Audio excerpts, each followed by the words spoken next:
So today's video is going to be all about notices of opposition and oppositions generally. So what in the world is an opposition, and what is a notice of an opposition, and how will I know if somebody has opposed my mark? So notices of opposition, as they relate to trademarks, means that someone else has an issue and has a problem with your application. There is a 30-day window during the trademark process during which somebody can say, hold on, I have a problem with this trademark and I do not want it to move forward. So this usually happens after publication.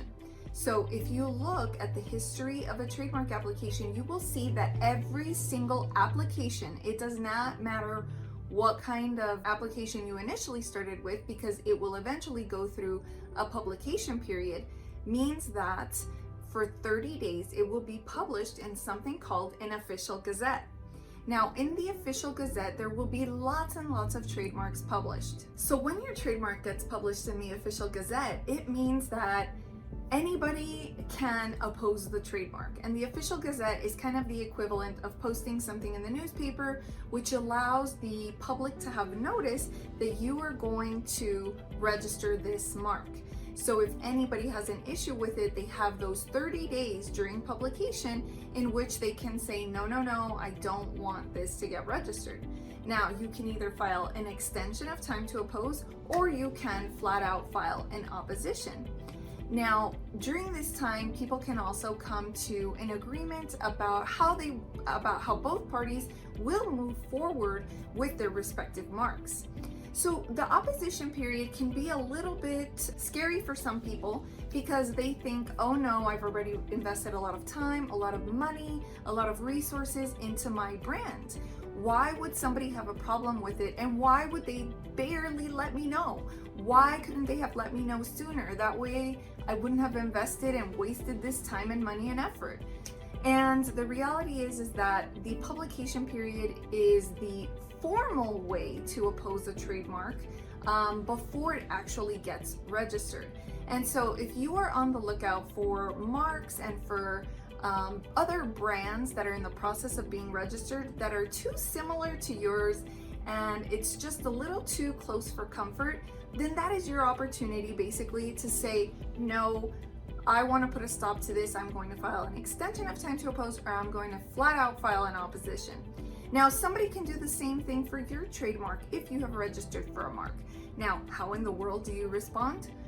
Well, I would say that at that point, you should definitely have somebody representing you to engage in conversation with the other side, if that's potentially what the other side wants to do, is reach an agreement. Because I can tell you that it's a lot more expensive to go through a formal opposition and go through the discovery process than it is to reach an agreement. Now, it's not going to be the case that you will automatically reach an agreement, and that you certainly will reach an agreement, because lots of people feel emotionally connected to their brands. They feel like their brand is definitely something worth fighting for. And as I mentioned before, sometimes they've already invested enough resources where carrying the mark through a lawsuit, so to speak, a virtual lawsuit, makes more sense than just giving in to either negotiating or to giving up use of their mark entirely. So this is why it's important that you have someone on your side that can help you navigate that process. It's definitely all about strategy and what exactly you want. What is your goal? Your goal might not be the same as it would have been with your previous trademark. Your goal might not be the same as someone else who has filed a similar mark. Everybody's goal is different. Everybody has a journey that is specific to their brand and what it is they want to accomplish. So if you want somebody by your side that will be able to help you with that, our law firm does deal with oppositions, and you can reach out and leave comments down below, or you can send us an email. But I did want to make you aware of what an opposition actually is and when it happens and when it takes place, because it can be scary for some people, or for people who are not scared, they just may not have gone through something like that before. So they're wondering, what the heck is that? I've heard about it, but I didn't know when it even occurred. So now, after watching this video, you can tell me how long somebody has to oppose your trademark.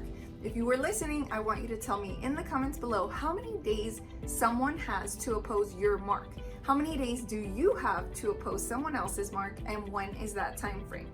If you don't remember, then you can go back and watch this video, because after all, it's not that long. We're still under 5 minutes. So if you enjoyed this video, make sure you give me a thumbs up, and don't forget to tell me in the comments how long someone has to oppose a trademark, whether it's you to someone else or someone else to yours.